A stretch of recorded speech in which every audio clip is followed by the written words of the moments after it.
cette table ronde qui traite de l'aventure et qu'on a intitulée Aventure exotique, aventure intérieure. Et l'idée, c'était de vous interroger tous les deux sur la façon dont ces aventures complètement extraordinaires que vous avez vécues vous ont changé. Alors, je vais commencer par Juliette. Juliette Mauban-Nivol, tu es journaliste, tu fais du théâtre, tu as vraiment une formation donc, plutôt littéraire, et tu as vécu une histoire de nomadisme depuis, tu me l'as rappelé là, qui a duré 3 ans, à peu près. Et tu as pris la mer d'une façon un petit peu folle, on en reparlera. Olivier, alors vous êtes un vrai marin depuis plus de 40 ans. Vous êtes aussi journaliste et écrivain. Vous avez pendant 40 ans dirigé et écrit dans la revue Bateau, qui est la plus ancienne revue de voile en France. Et vous avez testé un nombre incalculable de voiliers, puisque votre rôle, hein, c'était de les évaluer pour publier dans votre revue. Vous connaissez à peu près toutes les mers du monde, et vous avez vu aussi bien les mers déchaînées de golfes divers et variés que les mers turquoises des Bahamas, qui ne sont pas toujours tranquilles. Voilà. Et vous avez publié, alors évidemment, j'oublie l'essentiel, on est là pour parler du livre de Juliette Mauban-Nivol, Mon amour, son bateau et moi, et de celui d'Olivier Le Carrère, au très beau titre Naviguer sur les sentiers du vent. Alors, je vais d'abord me tourner vers Juliette. Alors, tu dis toi-même, on se tutoyait là il y a 2 minutes, je suis parisienne, j'ai 2 mains gauches, je suis pas douée du tout, j'ai jamais navigué, et vous vous embarquez dans un périple à la voile, parce que vous avez la bonne idée de tomber amoureuse d'un vrai marin, d'un genre d'Olivier Le Carrère de votre âge. Alors ça, je vous laisse la responsabilité de cette propos. D'une part, suis-je un vrai marin? Ça, je n'en sais rien. Et puis, si vous ne l'êtes pas, je me demande bien qui l'est. Hein. Nous en reparlerons. Voilà. En tout cas, voilà, vous partez.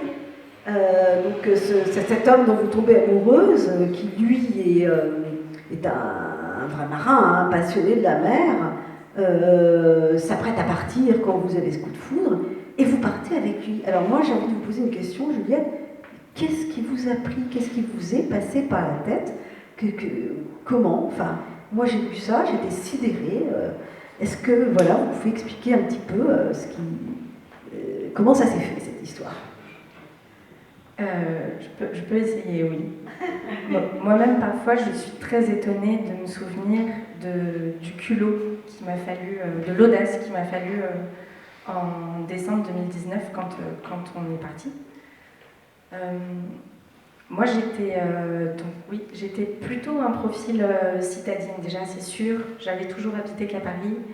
Et puis, première de la classe, j'étais dans les bibliothèques, je faisais pas de sport d'équipe, je me sentais pas débrouillarde, 2 mains gauches, empotée comme pas possible, absolument pas bricoleuse. Et pourtant, j'avais envie à tout prix d'avoir une vie extraordinaire.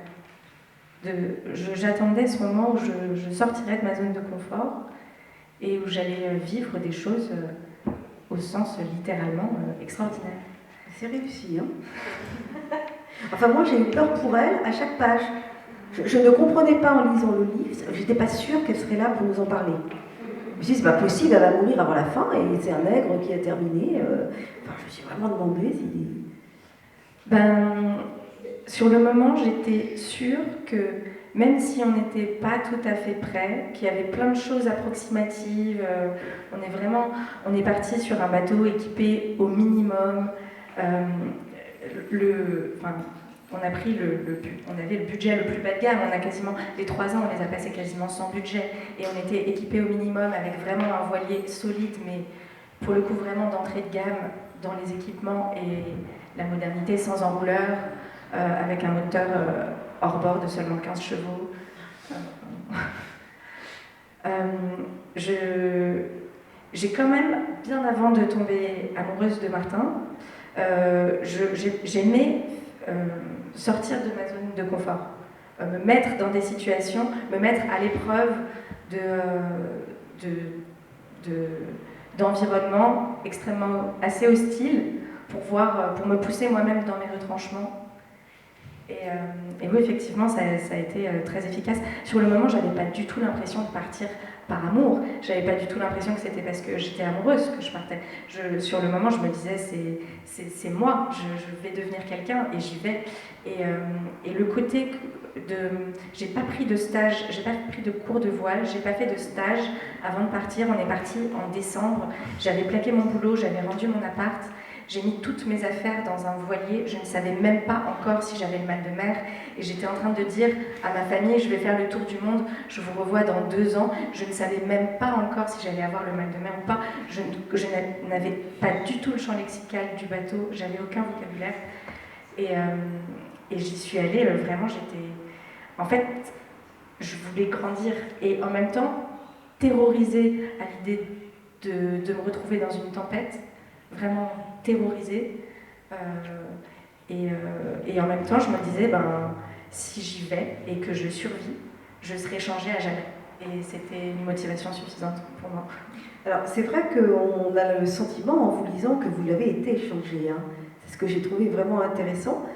Au-delà de l'histoire de voile et de cette histoire de périple complètement dingue, hein, on en lira des extraits, moi, ce que j'ai trouvé intéressant, c'est cette idée d'un parcours intérieur, quand on vit ce genre de choses, qui vous transforme. Et d'ailleurs, j'ai oublié quelque chose avant de continuer cette rencontre. Vous aviez sans doute vu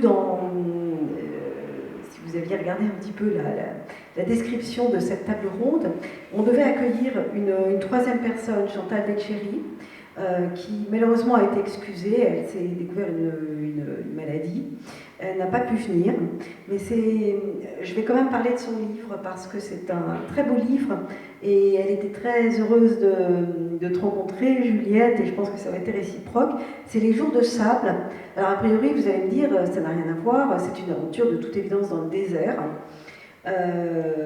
Et le point commun, c'est que ces 2 femmes ont fait des choses, mais absolument, j'ose plus dire bluffantes à cause de Philippe Scholl. Pour ceux qui étaient là l'autre jour, je me suis fait rouspéter parce que je disais bluffant, et il ne faut pas dire ça, il faut dire ébouriffant en bon français. Mais c'est une histoire qui se passe. En fait, elle raconte une histoire qu'elle a vécue, et je vous en parle quand même un petit peu parce que c'est intéressant de voir le parallèle. Elle va dans le Hogar, dans un désert, et elle cherche des grottes avec des peintures rupestres. Elle prend un guide et ils sont tout à fait, alors là pour le coup, ils sont quand même assez organisés. Ils ont un très bon 4x4, ils ont des litres d'eau, un très bon guide qui connaît le désert. Ils y vont, ils admirent ces peintures, et au moment où ils se disent c'est bon, tout s'est bien passé, le 4x4 ne redémarre pas. Et il ne va jamais redémarrer, ce 4x4. Et ce qui est très très intéressant, c'est un très beau roman. Elle est vraiment au milieu de ce désert de sable, et elle comprend qu'elle va mourir. Elle comprend dès les premières pages. Alors là, je ne divulgage rien, spoiler, hein, parce qu'on sait dès les premières pages que ça ne peut que mal finir. Je ne vous dis pas la fin, parce que ce ne sera pas tout à fait ça. Mais voilà, il y a cette aventure dans le désert. Et ce qui était intéressant, c'était qu'il y avait vraiment un parallèle dans ce danger, où on se met en danger dans un environnement qui est à la fois sublime et hostile, et qui vous transforme. Et il y a l'idée de cet affrontement avec la mort.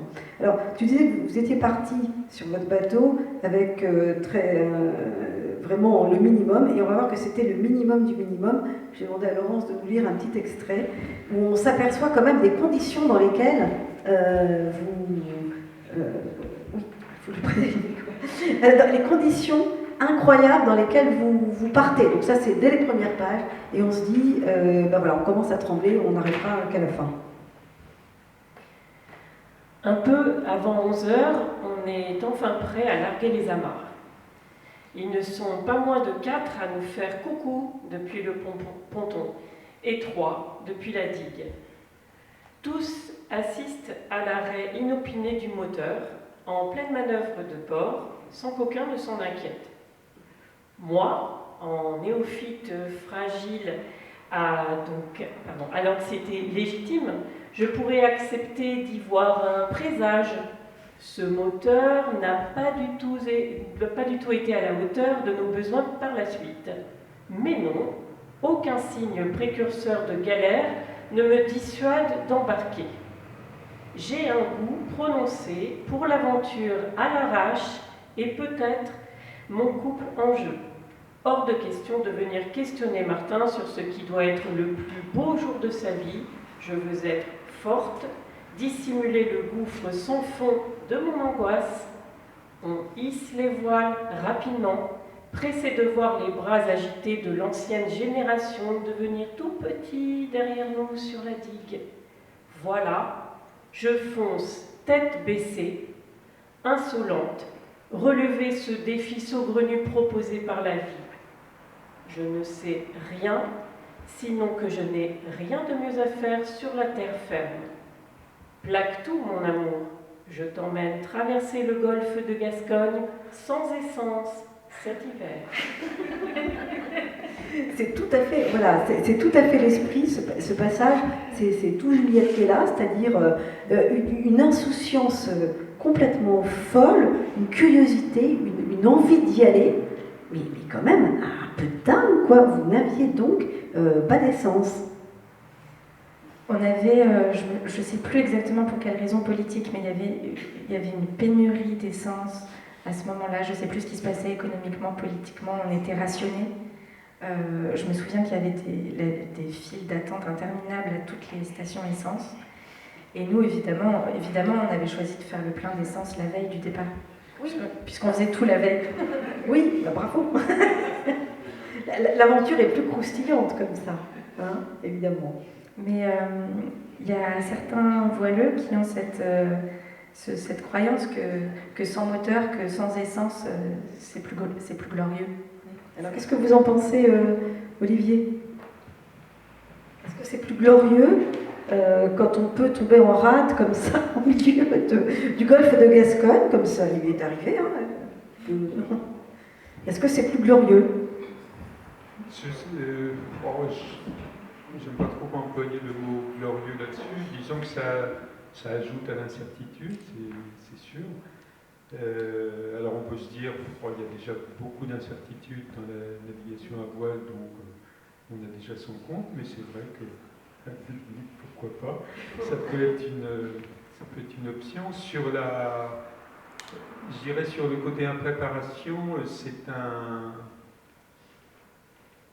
je dirais que ça fait partie de l'histoire de la voile, et énormément de gens ont fait des grands voyages à la voile avec une préparation inexistante ou catastrophique, et ça s'est souvent bien passé malgré tout. Il y a un exemple célèbre pour ça qui est l'anglais Chev Lyce, qui est devenu une très grande figure de la voile, puisque ça a été le premier à faire un tour du monde en solitaire, sans escale, comme on dit dans le mauvais sens, c'est-à-dire en partant vers l'ouest contre les vents dominants. Et c'est quelqu'un qui, avant de faire ce parcours, avait déjà pris le départ de ce qu'on a appelé le Golden Globe 4 ans plus tôt, en 1968, et qui se singularisait par ce point qu'il n'avait jamais fait de voile de sa vie. il n'avait jamais fait de voile de sa vie. Il a choisi un bateau avec lequel n'importe qui oserait à peine aller jusqu'à l'île de Ré. Oléron, certainement pas. Et c'est-à-dire c'était un voilier d'une qualité assez médiocre, en béquille, quasiment incapable de marcher au près convenablement. Et il est parti sans savoir, en n'ayant jamais navigué en solitaire de sa vie, et quasiment jamais, de toute façon, avec des équipiers. Et il se disait au moment de partir, je ne sais rien de la navigation, mais c'est pas très grave, parce que le parcours est très long, donc j'aurai largement le temps d'apprendre au cours du parcours. C'est Et finalement, incroyable. ce type qui n'avait jamais fait de voile avant, qui ne connaissait rien, qui avait préparé son bateau n'importe comment, en fait, il a pris goût à ça, il a trouvé ça génial, et il a continué, et il est devenu, si on peut dire, une star de la course au large. Bon, finalement, ça doit te rassurer, Juliette. C'est pas si délirant que ça, il y en a qui ont fait pire. Bon, voilà. Alors, est-ce que dans votre roman, il y a vraiment, et dans ton récit aussi, Olivier, il y a vraiment l'idée quand même de l'expérience de la mort assez proche, de ce sentiment qu'on n'a pas sur Terre, que finalement on en réchappe à chaque minute. Et d'ailleurs, il y a un passage, là, tu utilises cette expression où tu dis au cours d'une tempête, j'avais la mort dans le bide. Alors, comment est-ce qu'on peut avoir envie de continuer? Moi, c'était vraiment ma question. Parce que tous les deux, vous relatez des tempêtes d'une violence extraordinaire, enfin qui provoquent des... quand on vous lit, je vous assure que on tremble au fond de son lit, hein, et pourtant nous on est au chaud. On se dit comment est-ce qu'ils vont s'en sortir? Comment est-ce que cette expérience de la mort que vous frôlez, comment vous en réchappez? Comment le lendemain vous avez envie de continuer à naviguer? Alors, déjà, si je parle pas mal de la mort, enfin de la mort comme je la sens proche de ce qui est en train de nous arriver dans ce récit, je pense que c'est très propre à moi et c'est pas forcément... par exemple, Martin n'était jamais préoccupé, lui, par le fait qu'on puisse mourir. Donc c'était vraiment quelque chose qui m'appartenait. Pour lui, c'était une peur très irrationnelle. Moi, je pense que j'avais pas assez d'expérience pour que mon énergie intellectuelle soit que je puisse l'utiliser différemment. En fait, si j'avais eu plus d'expérience, j'aurais peut-être investi mon énergie intellectuelle à me dire ok, donc là, le vent il vient de là, et en fait on tape un peu fort comme ça sur le côté, donc je pense que mon énergie elle serait allée à la résolution du problème, plutôt que je vais mourir. Et comme je n'avais pas ni de connaissances techniques, ni l'expérience pour participer à la résolution du problème avec Martin, tout ce qui me restait, évidemment c'était impossible de m'endormir, mais tout ce qui me restait c'était de me dire, en fait, vraiment ce que j'avais de mieux à faire, c'était de me dire, si je meurs dans quelques heures, je me préparais continuellement à mourir dans quelques heures en fait. Je me mettais en condition. Tout le monde n'est pas fait pareil. Hein, non, c'est vrai, c'est pour ça que je dis bien, c'est propre à moi. Je crois que. Mais pourtant, j'aurais pas. Je crois que les prières que je me suis retrouvée à faire, et puis. Une fois que j'avais fini de prier, quand même, au bout d'un moment, Martin, il me donnait des trucs à faire aussi, ou quand il fallait qu'il dorme, moi aussi j'avais des trucs à faire. De les faire, ces choses-là, par exemple, empanner, faire bouillir de l'eau, n'importe quoi, ou réussir à aller aux toilettes, ou changer de pull, parce qu'on est dans un pull. En fait, juste changer de pull, ça peut devenir une aventure, déjà. Il faut trouver l'autre pull, il faut se tenir comme ça. Mais de faire tout ça avec quelque part en moi c'est peut-être les dernières choses que je suis en train de faire. En fait, ça m'a donné comme une force, comme une sagesse. C'est ça qui est incroyable, c'est qu'on pourrait penser, enfin voilà, quelqu'un de normal serait complètement abîmé par cette expérience, terrorisé, détruit, et vous, ça vous donne une impulsion vers une force intérieure, et ça c'est incroyable. On a l'impression que finalement, réchapper au danger vous fait grandir, comme vous disiez tout à l'heure. Il y a vraiment cette idée d'une sagesse, d'une intériorité qui se construit dans le danger. Dans le danger, encore une fois, c'est une façon de le voir. Moi, je voyais plein de choses comme un danger que plein d'autres marins avec plus d'expérience et plus de connaissances n'auraient pas du tout vu comme un danger, mais juste comme un problème à résoudre, et pas comme un danger grave, imminent. Et alors du coup, peut-être que je parlerai plus d'hostilité. Enfin et vous, Olivier, alors il y a des choses aussi dans le livre d'Olivier, vous imaginez bien, 40 ans de navigation, il en a essuyé des grains et des problèmes techniques. Est-ce que vous avez eu vous, ce sentiment d'une mort probable ou est-ce que, comme l'ami de Juliette, vous êtes plutôt dans la résolution du problème? Oui, alors disons que moi j'ai eu une vie, on peut dire, moins aventureuse que celle de Juliette, puisque en fait on va dire, avec une approche un petit peu plus rationnelle et progressive peut-être.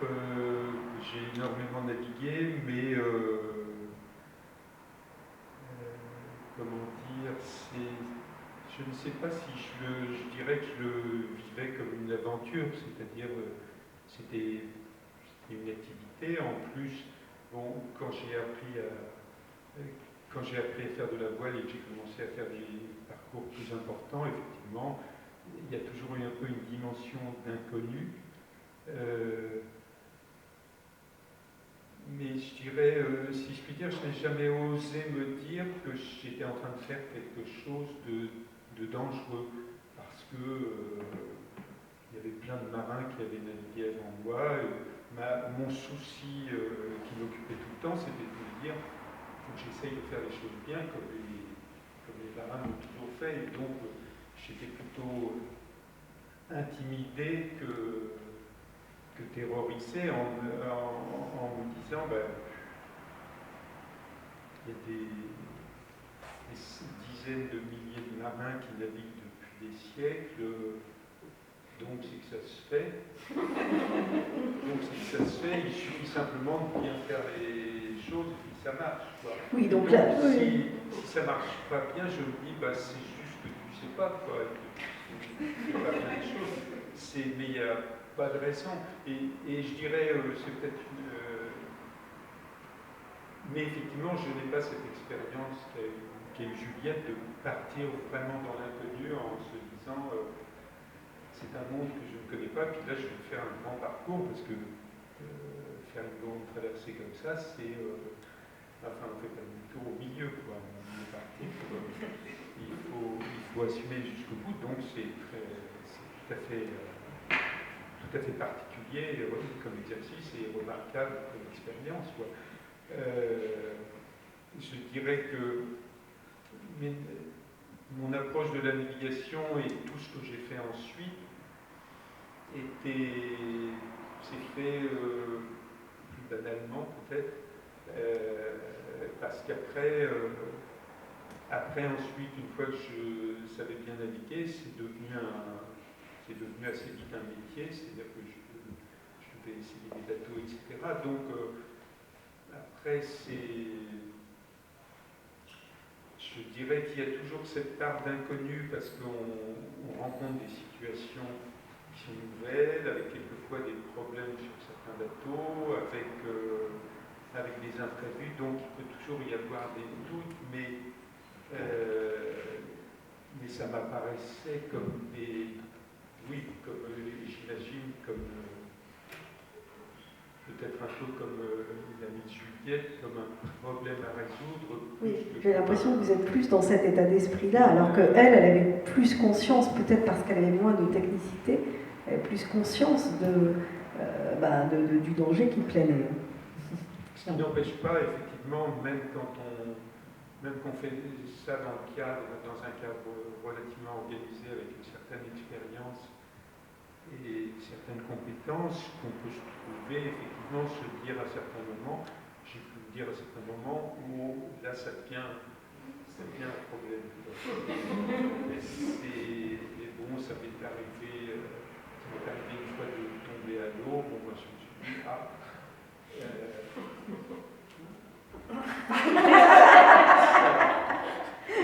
ça peut être gênant. Heureusement, ça s'est bien passé. Zut, je vais me mouiller, c'est ça que vous dites. Vous vous dites pas je vais mourir, vous dites je vais être mouillé. C'est ça. Oui,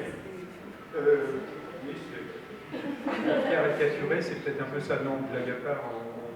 Si, je me pose des questions. Je me suis trouvé une fois en hiver à la dérive dans la Manche, dans l'eau, avec un problème technique, avec un vent très violent qui venait de terre, et je me suis dit, bon, il faut que je trouve une solution, l'énergie pour, en n'étant pas très loin de terre, mais il fallait, il fallait à ce moment-là bien serrer les problèmes et se dire, j'ai une petite chance de m'en sortir, mais il faut que je fasse tout de suite ce qu'il faut dans le bon sens.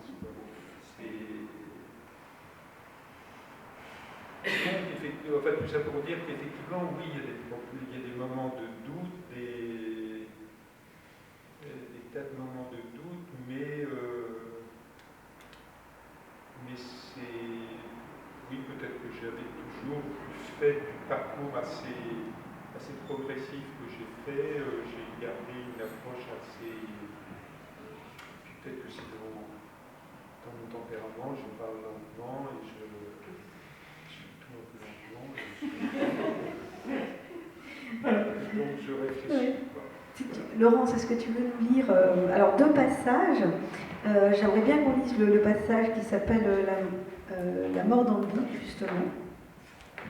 Et puis peut-être après lire quand même un passage que je voulais mettre en écho, un passage du livre de Chantal Delchéry qui s'appelle L'affrontement.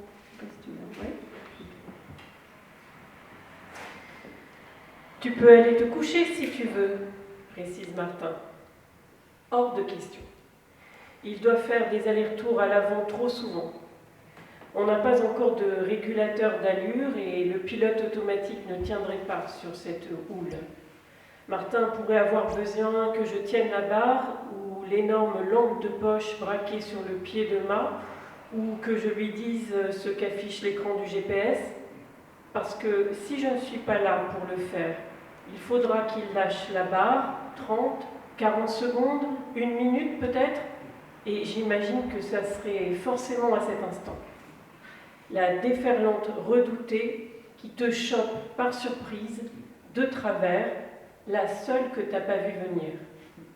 Alors, je reste, attentive, stratégique, et de plus en plus calme. Je finis par comprendre d'où me vient cette force. Ce n'est pas vraiment l'amour, c'est la peur de mourir. C'est dingue, j'ai la mort dans le bide. Ça me fait découvrir une nouvelle facette de moi, comme si quelqu'un d'autre était passé aux commandes. Mon intention première est d'éviter à tout prix que Martin n'ait à lâcher la barre trop longtemps. Accessoirement, qu'il reste éveillé, je ne sais pas ce qu'elle vaut, mais c'est la mienne. Je me raccroche à ce que je peux et j'y mets tout mon être. Je ne fais plus de prière, je suis ma prière. C'est beau ça, hein. Et on voit quand même la littéraire qui est là derrière, c'est je ne fais plus de prière, je suis ma prière. C'est quand même je trouve un passage... Là, c'était ma première tempête en fait, c'était pendant notre toute première navigation que Martin m'avait promis que ça se passerait très très très bien. Et on se retrouvait dans cette situation parce qu'on n'avait pas d'essence, justement. Cette fameuse question de la pénurie d'essence. Et ouais, il y a un moment, tout s'est calmé à l'intérieur de moi et j'étais indifférente à tout. Plus rien ne me faisait ni chaud ni froid. Parfois, Martin me disait « c'est cool, le cap s'améliore ». De toute façon, pour moi, au point où on en était, tant que j'avais pas le pied à terre, que le cap s'améliore ou pas du tout, ça m'était égal. Et j'avais arrêté de... En fait, mon rythme cardiaque s'était calmé d'un coup. Et j'ai calmé le mental. J'ai calmé le rythme cardiaque et le mental en même temps, pour me réduire à l'exécution de... Je me réduire à mes fonctions vitales, en fait, à dépenser le moins d'énergie superflue possible. Et je crois qu'à ce moment-là, c'est ça que je voulais dire par « je ne fais plus de prière ». J'avais plus besoin de... Je me suis rendu compte que quand même c'était inutile de formuler une prière. En fait, si jamais justement je formule rien du tout, juste je reste calme et j'avais pas l'expérience de prendre des initiatives, mais en tout cas de faire calmement ce que Martin me demandait, c'était le maximum que je pouvais faire et c'était ma prière. Là, on voit quand même qu'il y a une transformation du mental face à des situations extrêmes. Et ça, c'est vrai que si on l'a pas vécu, on sait absolument pas comment on va réagir. En tout cas, c'est assez fascinant de voir, enfin c'est ce que vous racontiez tout à l'heure, Olivier, vous êtes vraiment en danger de mort, et vous vous dites, maintenant, j'ai pas beaucoup de chance de m'en sortir, mais il faut que je fasse, dans le bon ordre, les choses qu'il faut pour me sortir de là. Alors je voulais justement que tu lises, si tu veux bien, Laurence, ce qui s'appelle l'affrontement, parce que là, dans le désert, le contexte est différent, mais on retrouve ces états psychologiques où on est transformé de l'intérieur par la menace extérieure. Tenaillé par l'angoisse de ces jours dans la grotte, je me souviens aussi de celle que j'éprouvais quand nous prenions la piste. Je sentais autour de nous la sourde hostilité du monde, ou plutôt non, son inexorable indifférence. Et je savais que tous ces voyageurs qui, comme nous, traversaient le désert jusqu'au Sahel, recherchaient en fait l'affrontement avec le danger.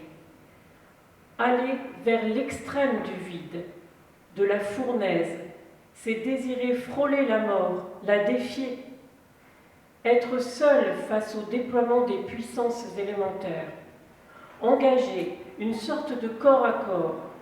C'était pour eux une manière de se sentir plus intensément vivant, d'aller jusqu'aux limites du supportable, de la résistance aux multiples obstacles, y compris les barrières intérieures. Certains traversent avec une insouciance éblouissante, il faut croire qu'ils sont accompagnés de bons génies, leur innocence les protège. D'autres y perdent la vie. Ils ont rencontré les Kelhessouf. Les navigateurs se mesurent au 40e rugissant, au 50e hurlant. Mais au contraire de l'océan, le désert ne hurle ni ne rugit. Il immobilise. Il attend que la chaleur torride, la sécheresse et l'écoulement du temps opèrent inéluctablement. Merci Laurence. Et là voilà, on voit. Alors, ce qui est aussi commun dans ce que vous racontez, c'est que la mer, comme le désert, elle a le pouvoir de révéler des émotions enfouies, positives ou négatives. Et vous avez découvert dans certaines situations des aspects de votre personnalité que vous ne connaissiez pas du tout. Comme quoi, par exemple? Qu'est-ce que vous avez découvert sur vous Ah bon, alors vous avez parlé de ce calme, hein, la possibilité du calme comme ça, qu'on contrôle, alors qu'on s'y attend pas du tout. Et puis, après, il y a tout l'éventail, il y a des moments... alors vous parlez, ça c'est étonnant, quand même du bonheur de se savoir en vie quand on a frôlé le danger. Vous n'êtes plus la même. Oui, après, quand on... Alors, bon, après, ça dure... après cette tempête-là, la toute première, on est arrivé à la Corogne pendant 3 jours. Pendant 3 jours, j'étais comme si j'étais revenue d'une retraite de méditation, en fait. J'étais dans le même état. J'avais rien de superflu à l'intérieur de moi. Je me sentais comme si j'étais Lao Tse ou un sage, très très très très calme comme ça. Mais ça ne durait que 3 jours. Après, il a fallu recommencer. Après, il faut retourner en mer pour ressentir ça. On n'est pas fait pareil. Mais je pense que la transformation, il y a une transformation définitive, mais elle s'est faite dans la durée, dans le fait que j'étais partie plus pour un style de vie que pour une navigation ou un voyage. J'étais partie pour un style de vie, et cette transformation, elle s'est faite un peu plus dans le temps. Je ne pense pas qu'il y a une navigation qui m'a définitivement changé un jour, mais c'est plus le style de vie qui m'a définitivement changé. Et ce que j'ai observé, par exemple, je suis depuis beaucoup moins intimidée par la matière. Par exemple, je ne sais pas, tout ce qui concerne vraiment la matière, les objets, le bricolage, les moteurs, les bouts, les enduits, les spatules, les marteaux. Et alors, tout ça, ça me fait très peur. Mais oui, non, mais moi aussi, ça me faisait très peur avant tout ça. À l'idée d'un enduit, je suis déjà terrorisée. Ça me faisait très peur. Et maintenant, vous n'avez plus peur de tout ça. Une voile, ça ne vous fait pas peur, vous? Non, plus maintenant. Et aussi même, par exemple, un objet que je ne connais pas. Avant, ça me faisait très peur. Aujourd'hui, ça me fait moins peur, un objet que je ne connais pas. Un objet assez technique. Mais je vais essayer de m'expliquer un peu. C'est fou, hein, comme quoi il faut prendre la mer pour plus avoir peur d'un, je ne sais pas moi, d'une table Ikea à monter.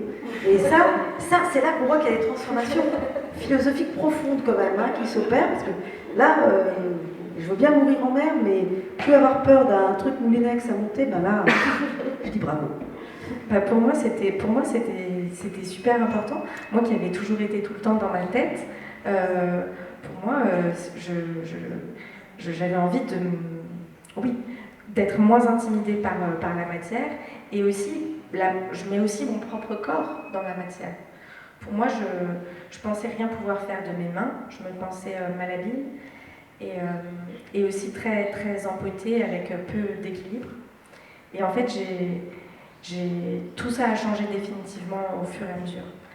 Aujourd'hui, un objet, sur le pont d'un bateau, parfois, on peut avoir une voile qui faceille un peu, c'est embêtant, ou alors du jeu dans un chandelier, ou alors on peut avoir une poulie qui tape ou quelque chose à fixer, ou le régulateur. Il y a toujours des trucs à faire, mais quand on est dans le feu de l'action et qu'il faut résoudre le problème, et très souvent on ne le résout pas du tout d'une façon rationnelle ou logique ou maligne. En fait, on le fait avec ce qu'on trouve là sur le moment, et on improvise quelque chose avec ce qu'on a autour de soi.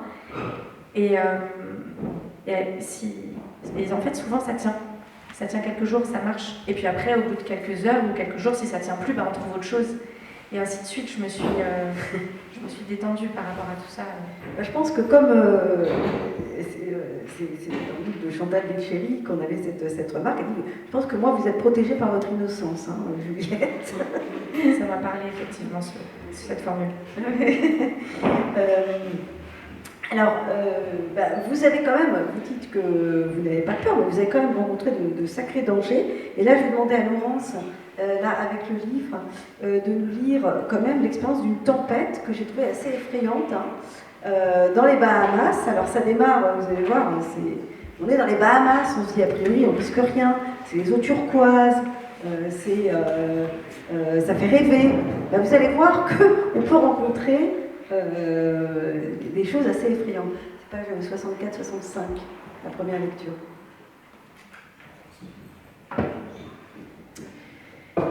Et voilà un tsunami de plus dans mes certitudes.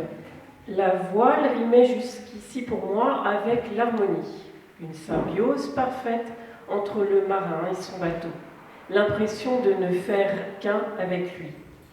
Et là, c'est tout le contraire, une tentative délibérée de séparation de corps.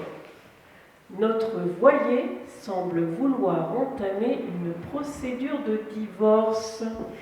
Il cherche à se débarrasser de nous, misérables pièces rapportées, même pas fichues de calmer ses convulsions. Désarroi.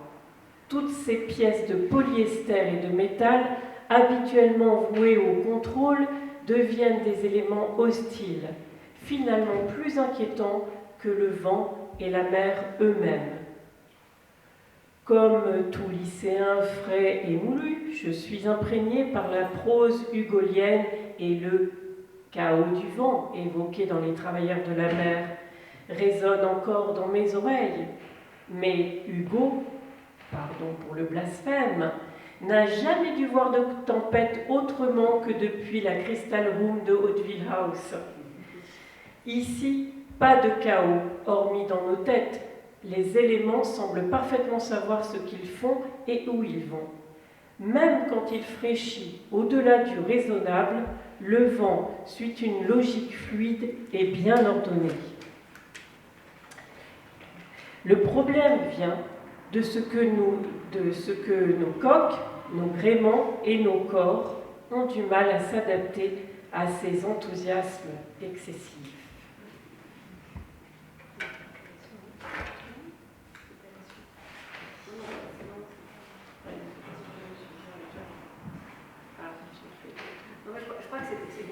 En fait, c'était cette idée quand même. Alors, vous dites que vous n'êtes pas un grand navigateur, que vous êtes plutôt...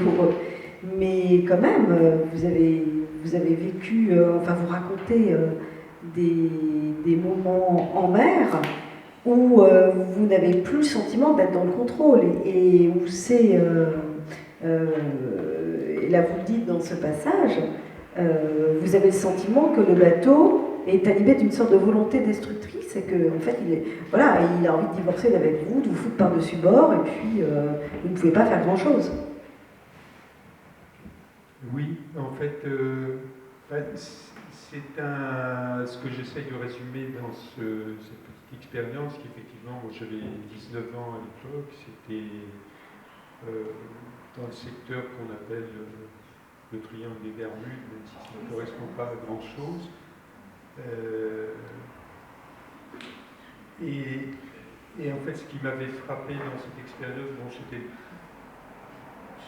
un mauvais temps vraiment très fort, enfin, plus qu'une tempête tropicale, c'est-à-dire qu'on était on avait un vent qui montait à force 12, donc le maximum de l'échelle, c'était très très violent. Et en fait, ce qui m'avait frappé en regardant ça, c'était effectivement ce contraste entre le fait que la mer, finalement, elle est très belle, c'est très ordonné, c'est très violent, c'est inquiétant, effectivement, mais tout fonctionne d'une façon assez logique. Et finalement, c'est le bateau qui est un peu déplacé dans cet univers, c'est-à-dire que le bateau, il a des tas de pièces métalliques qui,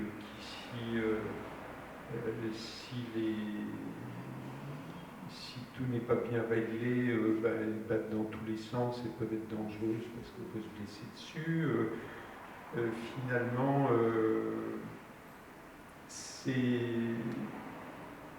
disons que l'environnement, les éléments sont très beaux, fonctionnent très naturellement, et il y a ce bout de plastique ou de bois qui, lui, est ballotté parce qu'il n'arrive pas bien à s'adapter à ce mouvement naturel. Donc c'était une grande... Alors je dois, pour dire les choses franchement, à l'époque je ne me posais pas vraiment la question comme ça, on était plutôt dans l'urgence et tout, mais en y réfléchissant avec le recul, je vois bien que c'était ça, et c'est à partir de ce moment-là que j'ai commencé à beaucoup m'intéresser au vent, à la mer, et à essayer de comprendre comment tout ça fonctionnait, et que au fil des expériences, des années et tout, moi j'ai donc énormément navigué ensuite, et puis je me suis mis à toutes sortes d'autres pratiques. J'ai fait beaucoup de windsurf, beaucoup de surf et tout, et ça aide beaucoup dans la compréhension de ces systèmes, c'est-à-dire qu'on arrive à bien comprendre comment marchent les vagues, comment marche tout ça, et finalement on apprend à mieux prévoir tous ces mouvements, mais également à les apprécier, c'est-à-dire que quand on fait du surf, ben on est ou alors il vaut mieux ne pas en faire, on est très à l'aise dans l'eau, et les vagues deviennent un élément plutôt, je dirais, sympathique, même si on reste conscient du fait qu'elles peuvent poser des problèmes dans certaines conditions. Donc c'est très paradoxal. Puis comme vous avez pu le voir dans ce petit passage, il y a une petite pique à la littérature traditionnelle qui à mon sens, ne parle pas toujours bien des éléments naturels. C'est-à-dire que j'aime beaucoup l'œuvre de Victor Hugo, mais c'est quand même écrit par un citadin qui ne connaît pas grand-chose des choses de la mer. Alors, c'est certain qu'en lisant Naviguer sur les sentiers du vent, votre ouvrage ou l'ouvrage de Juliette, je vous assure qu'on est décoiffé par les embruns. On est avec eux sur le bateau, on a peur tout le temps, on est émerveillé tout le temps, parce qu'il y a vraiment ces deux aspects qui se recoupent. Hein. L'émerveillement devant ces lieux exceptionnels, et puis quand même, voilà, c'est quand même un milieu hostile, même si vous avez cette expression incroyable, vous dites que la coque d'un bateau, pour vous, c'est une peau marine. Et je trouve ça incroyable de dire ça.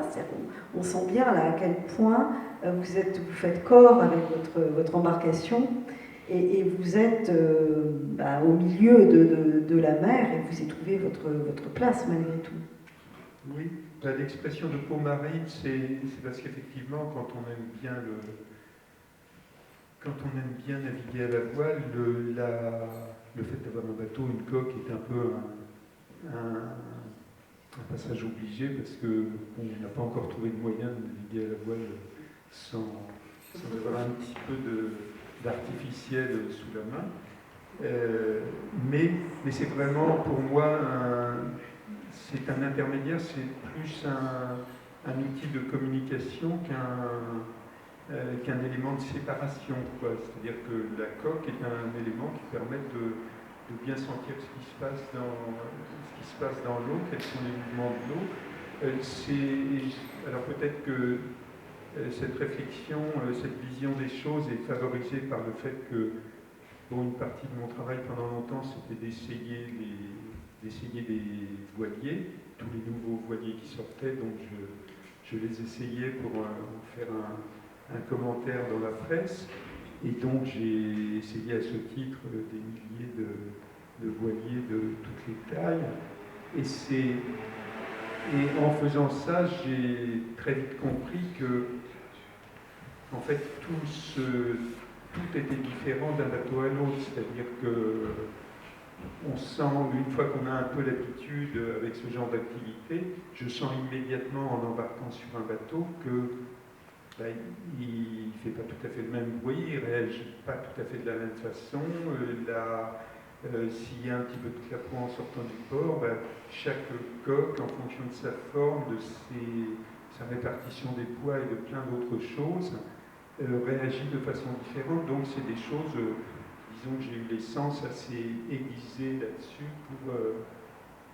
pour identifier ça. Quelquefois je me dis, parmi tous les bateaux que j'ai essayés, j'ai un souvenir précis de chacun, et peut-être que, je n'ai jamais fait l'essai, mais peut-être que si on me remettait dessus les yeux bandés, je retrouverais, je dirais, bah, tiens, ça c'est celui-là, ou ça c'est tel autre, parce que c'est des sensations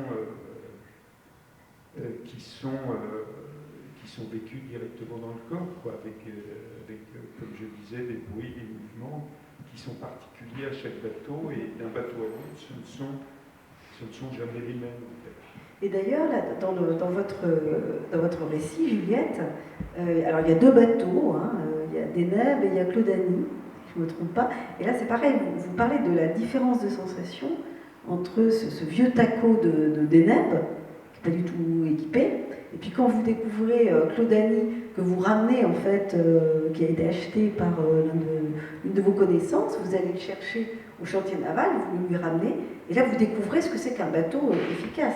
C'est-à-dire que vous passez d'une 2 chevaux à une Mercedes, et vous dites, waouh, c'est pas du tout pareil. et là, effectivement, hein, bon, moi j'ai jamais navigué, et puis franchement, j'ai tellement peur maintenant, parce que vous n'avez quand même pas l'un ni l'autre. Hein. Je me rends encore plus compte qu'avant à quel point c'est flippant quand même cette histoire. Oui, Hein. c'est amusant parce que c'est un point commun que nous avons. Si je ne me trompe pas, c'était un Trismus 32, le premier. Oui, un Trismus 32 Deneb. Oui, c'est un bateau que j'ai essayé il y a très longtemps, un certain temps. Et alors, je ne sais pas si je peux le dire ici, mais on avait fait...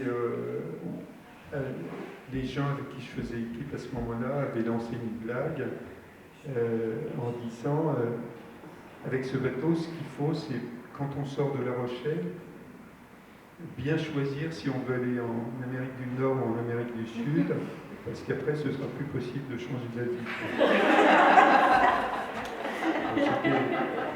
Voilà, heureusement que tu n'as pas entendu la blague avant, Juliette, tu l'as après. Hein, alors que tu es rescapée. J'espère que tu te rends compte que tu es quand même une survivante. Hein. C'est une survivante. Non, c'était un bateau très solide. C'est ça aussi. C'est un bateau très solide. Mais par contre, qui n'est pas très précis sur le cap, surtout au pré, quoi. C'est une 2 chevaux, la 2 chevaux des mers, quoi. Et le suivant, alors un Évasion 32. Un Évasion 32. Mais, bah, par exemple, enfin, juste que ça m'évoque, c'est que aujourd'hui, je me rends compte qu'un bateau, il peut être plus rapide, ou alors il peut être plus solide, ou alors il peut être plus stable. Ce ne sera pas forcément les 3 à la fois, ou ça peut être une combinaison. En fait, il faut choisir. Si on veut mourir vite ou plus lentement. Voilà, exactement. Exactement. Est-ce qu'on veut... En fait, parce qu'au début, moi, je me disais, bah, soit il y a une bonne façon de faire, et dans ces cas-là, on va survivre, soit il y a une mauvaise façon de faire, et dans ces cas-là, on va mourir. Mais en fait, non. En fait, non, il y a autant de bateaux différents et de capitaines différents. Donc, du coup, c'est jamais pareil. Par exemple, Deneb, il était plus intimidant, mais une fois que Martin me parlait, que je commençais à discuter aussi avec d'autres plaisanciers, que je commençais à comprendre la différence entre les quilles longues, les quilles longues, pas quilles longues, un long safran ou pas un long safran, biquille, le bulbe, l'acier, le plastique, les tais largables, enfin tout ça en fait. Quand je commençais à comprendre tout ça, je voyais bien que Deneb, on n'avait pas d'enrouleur et on avait un tout petit moteur et on ne pouvait pas faire de près, mais par contre, on allait lentement, mais je savais qu'on pouvait se taper les cailloux. Donc du coup, l'un dans l'autre, voilà, de quoi. Vous ne saviez pas où vous alliez, mais vous saviez que vous résisteriez aux cailloux. Voilà, c'est ça. Et après, c'est toute une histoire de compromis avec soi-même, quoi. Oui, je suis tout à fait d'accord avec Juliette.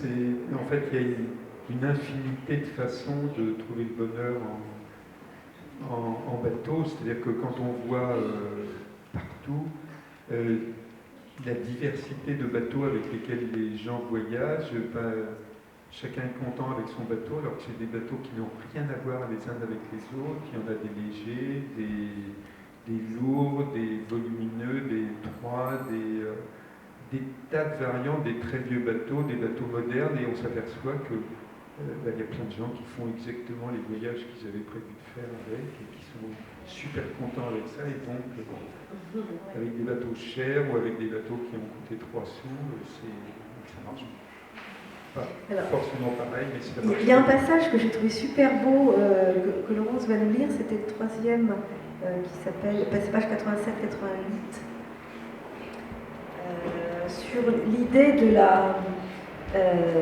d'être présent au monde, et ça nous permet d'annoncer la table ronde suivante, parce qu'il y a cette idée chez vous, Olivier, de ce que crée la voile, qui est l'extrême attention à l'environnement. La voile, la pratique de la voile nous oblige à cette attention permanente à ce qui nous entoure. Un jour, au milieu des années 1990, en arrivant à la voile dans un lagon, je me souviens m'être dit pour la première fois que ça devenait n'importe quoi. L'entrée était un peu sinueuse mais franche, et à 20 mètres de part et d'autre du bateau, les vagues brisaient sur le corail, délimitant aussi sûrement les contours du récif que s'il avait été dessiné sur l'eau. À la lisière de ces panaches d'écume, une bande d'eau turquoise, d'une luminosité presque aveuglante, soulignait de chaque côté les bords de la passe. Au milieu, juste devant l'étrave, le bleu indigo de l'eau profonde montrait sans la moindre ambiguïté la voie à suivre. Il faut savoir que dans les régions tropicales, la profondeur se lie instantanément à la couleur de l'eau. On pourrait presque se passer de cartes marines tant les dangers se voient à l'œil nu. Un bleu bien soutenu, impénétrable, garantit au moins 25 mètres de marge sous la coque. Le turquoise si attirant, c'est la promesse d'avoir entre 5 et 8 mètres, avec une transparence à donner le vertige, comme si la coque était suspendue dans un vide lumineux. Si ça tourne au vert émeraude, très léger, tirant sur le jade ou l'opaline, mieux vaut y aller tout doucement. Il n'y a pas plus de 2 mètres d'eau. Et on ne va pas sur le tout blanc, fond inférieur à 1 mètre, qu'en annexe ou en pirogue. Tout cela en prenant soin de n'aborder les passages délicats qu'avec le soleil dans le dos ou très haut pour ne pas être ébloui par les reflets à la surface de l'eau. Il s'agissait donc d'une manœuvre très facile à mener et en même temps bouleversante. D'un instant à l'autre, sitôt à l'abri, la houle s'évanouit comme par enchantement. Il y a plus de 2000 mètres de profondeur juste derrière le bateau, à peine quelques centimètres d'eau sur le corail à droite et à gauche. Ça donne l'impression de naviguer sur les flancs d'un volcan, sans savoir très bien si on est marin ou alpiniste. Je pouvais même distinguer les raies qui paraissaient de l'autre côté du platier. Dans de tels moments, impossible de ne pas penser à l'ami Moitessier, auteur de pages vibrantes sur ces, je cite, ces passes qui agissent comme des aimants. Pour reprendre ses propres termes, je cite, cette lumière autour du bateau, cette formidable décharge électrique qui vous prend dans le ventre et vous conduit sans vous lâcher jusqu'au débouché du lagon vert et bleu, avec cette sensation d'effleurer la perfection formelle. C'est ce que j'ai connu de plus beau depuis que je navigue. Et il a 1000 fois raison. C'est beau à pleurer. Et à pleurer aussi le fait que personne à notre bord ne profitait de ce spectacle somptueux.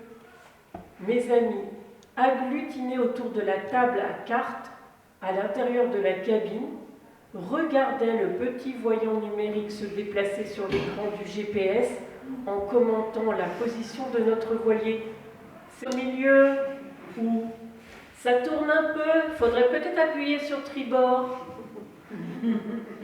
Ce passage, je l'ai vraiment trouvé intéressant parce qu'on voit que les marins de la nouvelle génération, ils sont obsédés par leur écran et par toute la technologie embarquée dans les bateaux. Ils regardent le GPS au lieu de regarder ce qui les entoure, qui vous émerveille complètement et vous a guidé maintes fois. Enfin, c'est ce que vous racontez, je pense que c'est le fil conducteur de votre livre. C'est que la voile, c'est l'attention extrême. Et là, je sais que Jérôme Vallée ne me contredira pas, l'attention extrême à ce qui nous entoure. Et puis aussi la notion de la beauté. Hein, donc vous êtes pas très technologie quand même. Hein, vous dites d'ailleurs, moi la navigation, la voile qui m'intéresse, c'est la voile d'avant le numérique. Oui, alors je préciserai quand même, je ne parlerai pas de génération là-dessus parce que je connais énormément de très jeunes navigateurs qui sont très en prise avec ça et qui passent pas leur temps à regarder dehors plutôt que sur l'écran. Et à l'inverse des navigateurs de génération plus ancienne qui se sont mis à la navigation sur écran et qui ne peuvent plus faire que ça. Donc, à mon avis, je ne dirais pas que c'est une question de génération. Sur la technologie, je dis aussi que la technologie, elle est utile les nouvelles technologies sont utiles pour des tas de raisons de sécurité, pour certains professionnels de la mer et tout.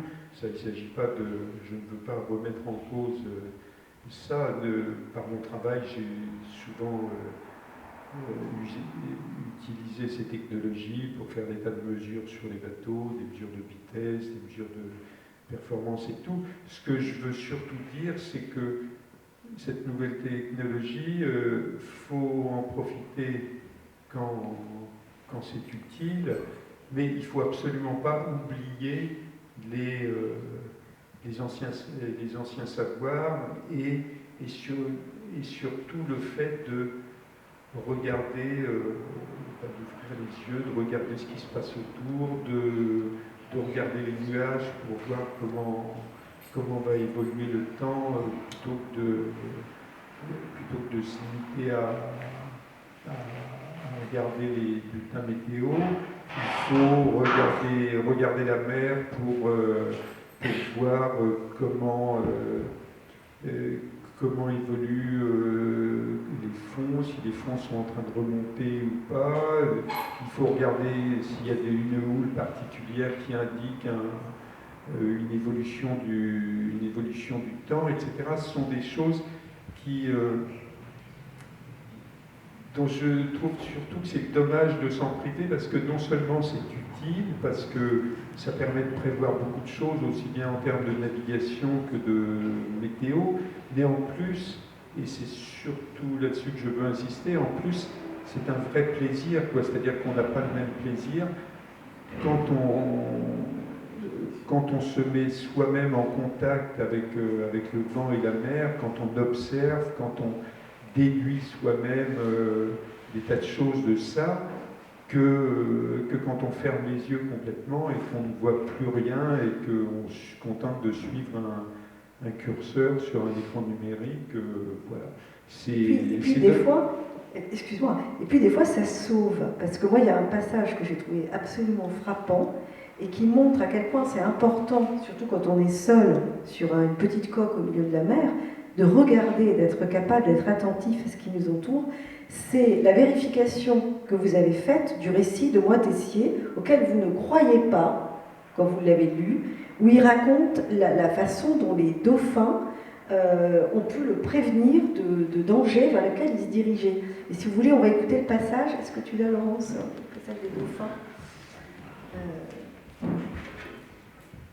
Et donc là, c'est Moitessier qui raconte, et vous allez vérifier qu'il dit vrai, parce que vous-même, vous n'y croyez pas, tellement c'est extraordinaire.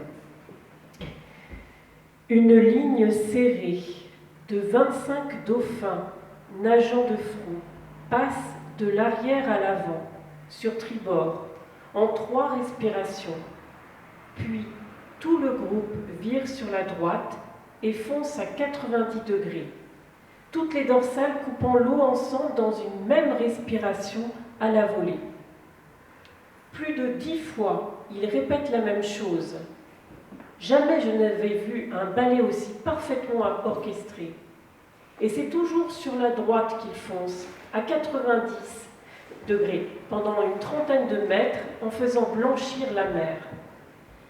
Ils obéissent à un commandement précis, c'est sûr. Ils ont l'air nerveux. Je ne comprends pas. Les autres aussi ont l'air nerveux et nagent en zigzag avec beaucoup d'éclaboussures, en frappant souvent l'eau de leur queue, au lieu de jouer avec l'étrave comme ils font d'ordinaire. La mer entière siffle de leurs cris. Encore un passage de l'arrière à l'avant avec ce même virage brutal et souple sur la droite. À quoi jouent-ils aujourd'hui? Je n'ai jamais vu ça. Pourquoi sont-ils nerveux? Parce qu'ils sont nerveux, ça j'en suis sûre. Et ça aussi, je ne l'avais jamais vu. Interloqué, Moitessier finit par jeter un coup d'œil à son compas et constate avec stupeur que Joshua court maintenant tout droit sur les rochers de South-Trap au lieu de faire route comme il le devait au sud-est pour les contourner.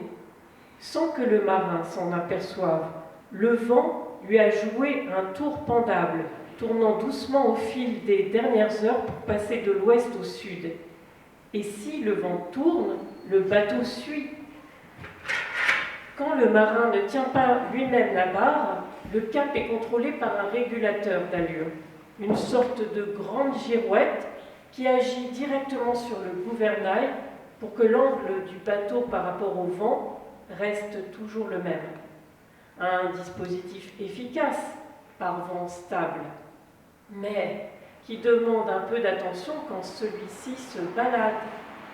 Sur cette mer sans houle, Joshua glissait avec la même régularité, le même bruit, avant et après le changement de cap. Et les sens pourtant aiguisés de Bernard Moitessier n'ont rien décelé pendant qu'il s'affairait à l'intérieur. Le ciel, uniformément gris, a contribué à la mystification, avec l'absence d'ombre et de repères solaires évidents. Secoué par cette révélation, le navigateur se précipite pour manœuvrer et pointer à nouveau son étrave vers ce sud-est dont elle n'aurait jamais dû s'écarter. Comme par enchantement, les dauphins interrompent instantanément leur drôle de manège et reprennent leurs habitudes, jouant avec l'étrave et filant droit devant pour confirmer que Joshua peut aller sans inquiétude dans cette direction.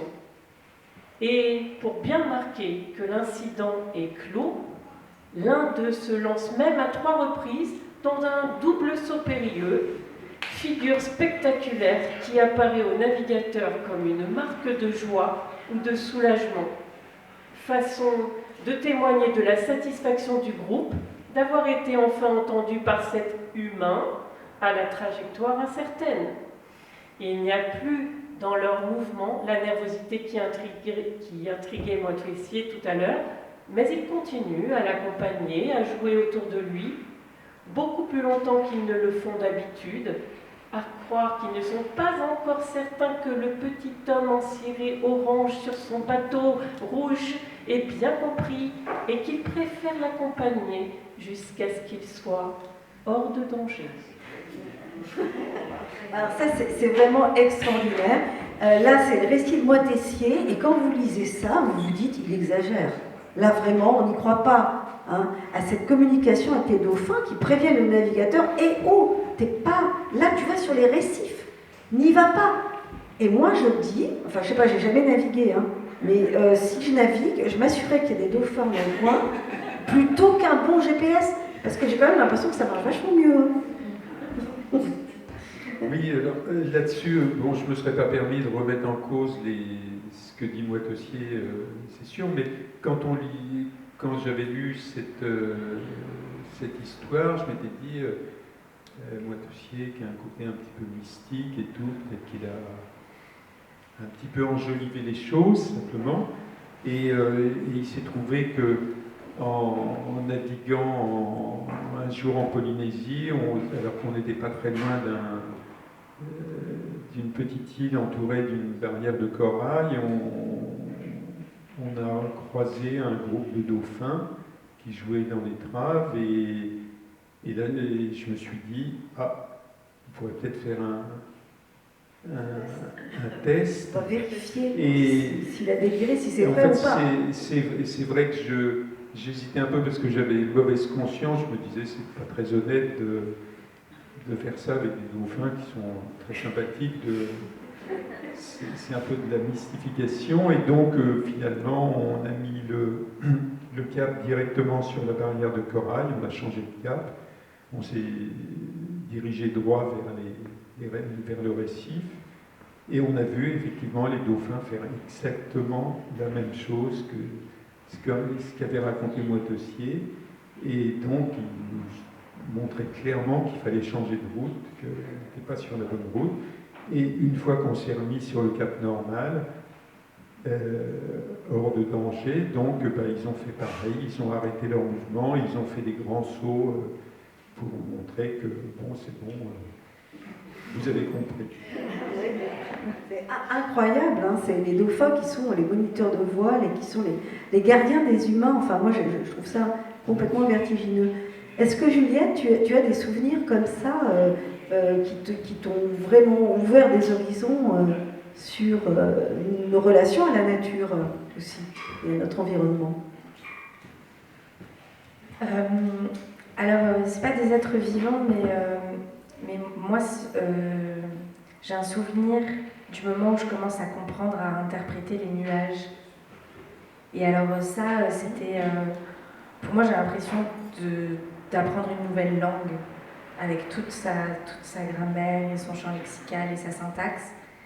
Et je me suis sentie d'autant plus proche de dimensions qui semblent très lointaines. Par exemple, le ciel. L'océan, bon, j'étais dessus et les vagues, parfois elles me faisaient peur ou parfois elles me faisaient rigoler de les surfer à la vague. De surfer les vagues à la barre, ça pouvait me faire rigoler, ou alors parfois ça pouvait me faire d'un seul coup très peur. Mais par contre, les nuages, quand j'ai vraiment commencé à apprendre à parler leur langage, là, ouais, je sentais que je pouvais parfois vraiment, c'était un dialogue direct en fait. C'est assez difficile à expliquer. Je pense qu'il y a des messages qui nous parviennent d'une façon assez subtile, parce que ça passe pas par l'un des 5 sens. C'est peut-être le 6e sens. Pour les dauphins, c'est un instinct qu'on a, parce que les dauphins, j'imagine que sur le moment, ça doit être assez difficile quand même pour un dauphin de dire à un humain de changer de direction. Donc du coup, ça reste sur le moment de l'ordre de l'instinct qu'on interprète un message là, je pense quand même que clairement, hein, bon, moi je ne mets pas en doute ce que dit Moitessier, ni votre vérification. On a quand même l'impression que les dauphins ont su parler, ils ont su établir un code qu'on comprend. Et ça, c'est extraordinaire de se rendre compte que finalement, pour nous, c'est un animal qui se retrouve d'ailleurs souvent dans les boîtes de thon, rappelons-le, et qui sont capables de nous dire attention, là, ton truc, ton machin va vers les récifs, tu vas mourir. Et je suis en train de te le dire, et tu le comprends. Oui, je pense, peut-être même, je pourrais même pousser jusqu'à même évoquer peut-être quelque chose de magique. Moi parfois, bon après ça c'est chacun, hein, mais moi parfois j'avais l'impression de sentir la présence des dauphins avant de les avoir vus. C'est-à-dire que d'un seul coup j'étais là par exemple en train de regarder les étoiles ou l'horizon, la main sur la barre, et d'un seul coup je ressens comme ça se trouve ils sont là. Et là je commence à les chercher des yeux et il m'arrivait de ensuite les voir. Comme si je sentais leur présence arriver, comme s'ils se... Bon, je demande à personne d'y croire, hein, mais c'est... Voilà, on croit à tout. Parce que maintenant, moi j'ai lu leurs 2 livres et vraiment je vous les recommande parce que c'est des livres qui nous font pas seulement voyager, mais qui nous ouvrent véritablement aussi des portes vers une sagesse, vers un autre rapport à la nature. Et moi je te crois. Je suis peut-être la seule.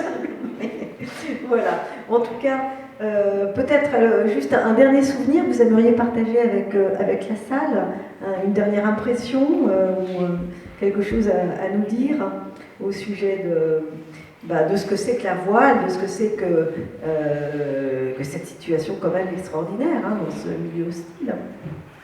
Juliette. Oui, je dirais que la peur de mourir, elle est très contextuelle et elle est très subjective. Et que si on est bien accompagné en mer, on peut découvrir des facettes insoupçonnées de soi. Il faut pas hésiter en fait à y aller. Enfin, si elle vous invite, vérifiez quand même le niveau d'essence. Voilà. Olivier, un dernier mot pour nous parler de la voile et de cette relation à la mer qu'elle induit. Oui, tout à l'heure on a évoqué le mot de danger. S'il y a quelque chose que j'aimerais dire, c'est que alors il y a sans doute des gens qui le font, mais on va pas forcément en mer pour chercher le danger. Le danger peut faire partie des choses, mais personne, je dirais aujourd'hui, même dans les coureurs au plus haut niveau, qui font des grandes courses au large, qui font le Vendée Globe, personne ne va chercher le danger. Le but de navigation comme ça, c'est d'essayer de bien marcher. Quand il s'agit d'une compétition, c'est d'essayer de gagner, mais personne ne va chercher le danger pour le plaisir du danger. Il s'agit de... on ne peut pas parler de... Je dis ça parce que j'ai entendu l'expression récemment dans des émissions de radio, dire qu'on va dompter l'océan, dompter les vagues, ça n'a pas de sens, quoi. C'est au contraire, la pratique de la mer, c'est une école d'humilité dans laquelle on doit juste s'adapter aux conditions qui règnent. Il y aura du vent, il n'y aura pas de vent, il y en aura trop, il n'y en aura pas assez.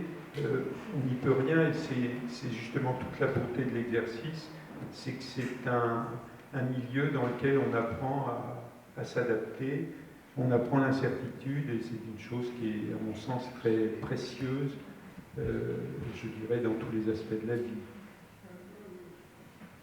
Alors pour terminer, je voulais t'offrir, Juliette, un vers de Mathieu Jiménez, qui est ce poète qu'on a vu hier, qui était très, très touchant, qui est un poète voyageur. Et il y a des vers qui m'ont semblé écrits pour toi, je te les lis. Et toi qui avais des appris à vivre, tu tires la barre, tu graves ton nom sur la mer, ta peur, la folle, annonce que tu es en vie. Voilà, écrit pour toi. Beaucoup.